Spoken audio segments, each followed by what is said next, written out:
Le hemos estado contando una de las noticias del día. La Policía de Investigaciones durante esta mañana detuvo a Daniel Andrade y a Carlos Contreras en el marco de la investigación por el caso Convenios en la lista Democracia Viva. Por su parte, en declaración a la Fiscalía, la ex subsecretaria de Vivienda, Tatiana Rojas, dijo que entregó un informe al ministro Carlos Montes sobre Democracia Viva antes de salir a la prensa. Debido a ello, revisábamos, la oposición en bloque pide la renuncia del ministro Montes y amenaza con una acusación constitucional. Vamos a profundizar en esta información. Nos acompaña el diputado de Renovación Nacional, José Miguel Castro, que fuera también presidente de la comisión investigadora del caso Convenios. ¿Cómo está, diputado? Gracias por acompañarnos. Muy buenas tardes. Bien, gracias acá en el Congreso. Efectivamente, viendo estos dos, como usted comentaba, estos dos misiles que llegan directamente a la moneda o al gobierno. Muy movido el tema. Muy movido el tema y vamos por parte. Hay harto que conversar, diputado, pero también aprovechando lo que fue la instancia de la comisión investigadora que usted lideró respecto al caso Convenios. Déjeme preguntarle, ya la oposición en bloque habla de si Carlos Montes no sale de su cargo, si no renuncia o le pide la renuncia, acusación constitucional después del plebiscito. ¿Usted está de acuerdo, me imagino? Yo estoy de acuerdo y yo le he pedido en todos los medios al ministro Carlos Montes que yo creo que en un acto de cariño a su propia carrera que tuvo acá en el Parlamento, que fue una carrera reconocida por todos los parlamentarios, salirse de este hoyo lleno de mugre que está, porque la verdad es que seguir defendiendo esto, la verdad es que deja muy poco espacio. Hoy día, con lo que dice la subsecretaria, aumenta incluso las dudas si él sabía antes o después, lo mismo que Crispi en el caso de Contreras. Así que yo creo que a mí no me extrañaría ver quizás el día de hoy, mañana o el día lunes, quizás una renuncia o la salida del ministro. Diputado, en la comisión investigadora del caso Convenios, primera pregunta, ¿fue citado Carlos Montes, cierto?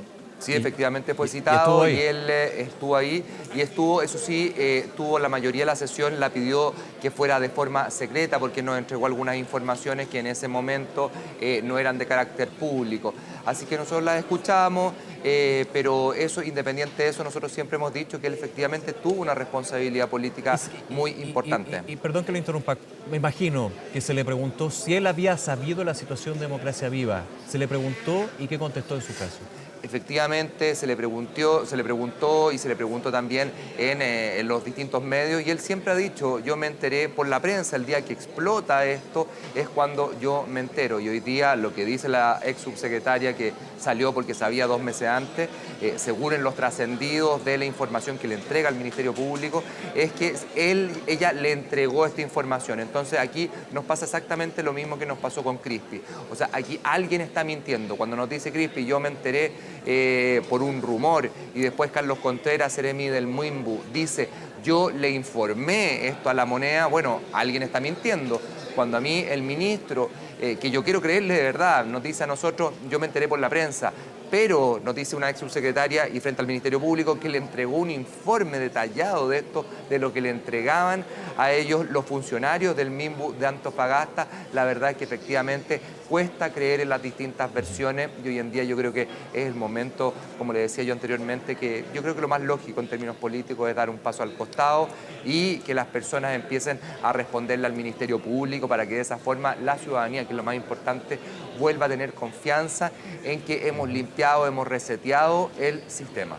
Ahora, pongo, como se dice, otro pelo en la sopa para el análisis, otro punto, y recordando lo que fue la respuesta del gobierno con respecto a la declaración del ex seremi Carlos Contreras. Se dijo, bueno, ojo, porque esto puede ser una estrategia judicial de alguien que puede ser eventualmente formalizado. Bueno, el día de hoy fue detenido. ¿Cree usted que podría ser también una estrategia judicial por parte de la ex subsecretaria que, hay que decirlo, declaró en calidad de testigo en este caso? Sí, efectivamente puede serlo. El problema está en que empezamos a sumar las cosas. Yo empiezo a sumar que todavía no existe gente fuera, por ejemplo, del ministerio de las distintas regiones, no solamente en Antofagasta, que perfectamente pudo haber sabido o incluso tuvo la firma y autorizó esta clase de convenios. ¿Qué pasa con que esa gente no salga? O sea, ahí yo efectivamente le digo al ministro, ¿cómo no han movilizado a esa gente? ¿Cómo no ha reseteado el sistema? No es solamente cambiar estas grietas que habían, sino que también a las personas que se aprovecharon de esa grieta. Eso no lo ha hecho el ministro. Si sumamos además, que esto lo sabía la subsecretaria. ¿Han habido renuncias de seremi? Sí, pero yo estoy hablando de la gente, no solamente los Ceremi, y hay varios Ceremis más. Yo estoy hablando de, por ejemplo, la gente jurídica que firmó estos convenios. Estoy hablando de la gente de Contraloría Interna del Ministerio, que en cada una de las regiones existe un Contralor interno. Bueno, ¿qué pasó con eso? ¿Por qué se dieron cuenta solamente algunos funcionarios de Antofagasta y todos los demás no se dieron cuenta?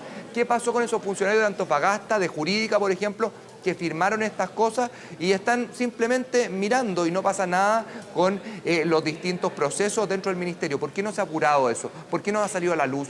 ¿Por qué no se han sacado más personas? Número uno. Número dos, ¿cómo es posible que haya un ministro que todo el mundo le miente? Desde los Ceremi, los funcionarios, la subsecretaria. O sea, quiere decir, yo me cuestionaría y diría, bueno, ¿por qué la gente a mí no está confiando en mí o no me está diciendo? Tengo dedos para el piano en el fondo para mandar esto si nadie me da un influjo de información. Y eso es lo que ha pasado, que yo creo que aquí simplemente han bypaseado al ministro Monte, no le han entregado, en el mejor de los casos, la información, y él ha pecado en el fondo de no haber entregado quizás en el momento que tuvo esta información, haberse entregado más rápidamente al Ministerio Público, haber actuado de forma más ágil. Yo creo que ese fue el problema del ministro. Usted habla un tema de gestión acá del ministro. Sí, Monte. 100%, y es parte de... Más que una responsabilidad directa. No, política también, porque él delegó, ojo, él delega la función de firma y la función en el fondo de poder. ¿En quién? En la subsecretaria, y la subsecretaria en los distintos Ceremis, y los Ceremis hacia abajo. El problema está en que cuando tú eres funcionario público, tú puedes delegar la función de poder. El problema está en que yo, porque la delego, yo no me desligo de lo que pasa hacia abajo. Porque sería re fácil, si no siempre todos los gerentes de cualquier empresa o en la administración pública, no habría siempre se cortaría por el último hilo. Y la idea es que no, la idea es que nos hagamos cargo, o una autoridad de ese peso se haga cargo de las decisiones que se toman hacia abajo. Y yo hubiera entendido quizás en el caso de ser una región, Antofagasta, pero esto pasó, según la Contraloría de Arica, a Punta Arenas, dejando de lado los gores también, dejándolos de lado. Entonces, yo creo que sí existe una responsabilidad política, sí existen muchas personas que ocultaron información, sí existen también contradicciones entre distintas declaraciones que se han hecho, claro, y eso es grave. Versiones cruzadas que obviamente hay que ir viendo cómo se determina finalmente cuál sí y cuál no. Pero en este punto recuerdo también lo que fue el informe de Contraloría. ¿Pesa también cuando se hablaba de inobservancia? Bueno, fue parte de lo que nosotros lo pusimos en el informe de la comisión investigadora, que tengo que aclarar una cosa también hoy día. Hoy día se negó, el oficialismo se negó a que lo votáramos, a ponerlo en tabla para votarlo. O sea, a mí me parece insólito. Eso es lo que hemos vivido hoy día en la Cámara de Diputados. O sea, si realmente queremos acabar... esa postura del oficialismo de no ponerlo en tabla? Muchos dijeron, bueno, están esperando después del plebiscito para finalmente votar este informe.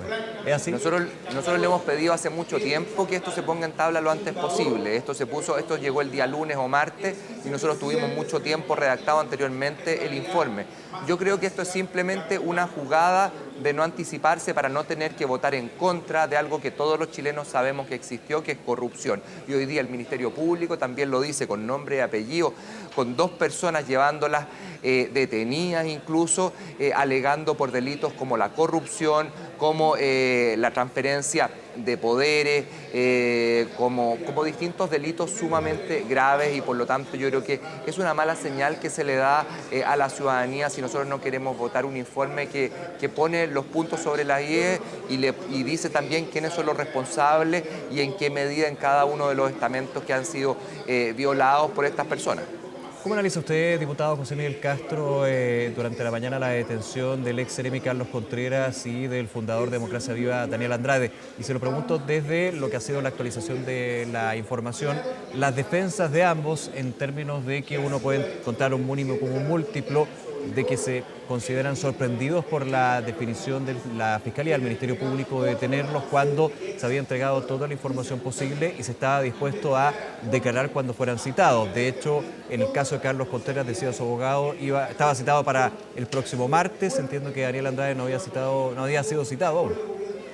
A ver, es bastante grave lo que pasó hoy día, porque cuando una persona la llevan detenida y tiene que declarar un par de días después, el día 19, como Contreras o Andrade, que probablemente lo iban a citar, obviamente queda la duda, bueno, ¿por qué estas personas fueron detenidas? Pues si iban a citarse después, ¿se habrán querido escapar? ¿Había miedo en ese sentido de parte del ministerio? Es parte de la investigación, uno tiene acceso a eso, pero obviamente, y es lícito dudar o poner estas dudas razonables, creo yo. Yo creo que es un golpe tremendo el que ha dado hoy en día el Ministerio Público, ha actuado rápido, estamos hablando de delitos como el cohecho, estamos hablando de delitos graves y por lo tanto lo que la ciudadanía espera que no solamente estas personas estén, y yo también, yo creo que de aquí hasta abril más o menos vamos a tener una serie de personas paseando por tribunales, dando explicaciones y también con mucha información contrapuesta, lo que nos ha pasado hoy día con Carlos Montes, la ex subsecretaria, con el mismo Carlos Contreras y Crispi. Vamos a empezar a verlo más reiterativo y tendrá que ser el Ministerio Público quien diga en el fondo aquí efectivamente se mintió o no se mintió, quién dijo la verdad, quién en el fondo cometió un delito, cuáles son las distintas sanciones que van a existir. Pero necesitamos estas sanciones y que sean ejemplificadoras, obviamente. Por último, diputado, agradeciendo su tiempo a lo que ha pasado el día de hoy y antecedentes que se han ido dando en las últimas horas, últimos días, ¿dan pie para una nueva comisión investigadora del caso Convenios o una nueva comisión con respecto a Democracia Viva, como algunos parlamentarios de oposición han propuesto? A ver, yo lo estoy analizando. Yo lo estoy analizando porque por una razón muy simple. Hemos visto estas diferencias de explicaciones. Hemos visto cómo se contradice, por ejemplo, un Miguel Crispi con un Contreras, cómo se contradice una ex subsecretaria con un ministro. O sea, a ese nivel de poder estamos hablando. ¿Quién me dice a mí que el día de mañana también no me van a mentir en una segunda comisión investigadora? Me gustaría ver también cómo actúa el Ministerio Público, qué es lo que va pasando y ahí quizás tomar esa decisión. No es una decisión descartada, pero sí hay que analizarla muy, muy bien, porque por lo demás está actuando rápido el Ministerio Público. Mire, si nosotros podríamos hacer 3 más y quizás tener este mismo revuelo mediático, sería muy bueno en términos políticos, pero a mí lo que me interesa es que avance rápido la investigación sobre todas las cosas. Entonces, estamos analizando, no es algo que hemos descartado, pero creemos que hay cosas antes más importantes, como por ejemplo, votar el informe de la comisión investigadora, que hasta el día de hoy el presidente de la Democracia Cristiana, que está sentado en la testera, no quiere, tiene las facultades y no la quiere poner en votación. Me parece raro, por decirlo menos. Diputado José Miguel Castro, nuevamente gracias por conversar con nosotros aquí en Canal 24 Horas. Que le vaya muy bien. Muchas gracias a usted. Muy buenas tardes. Saludos.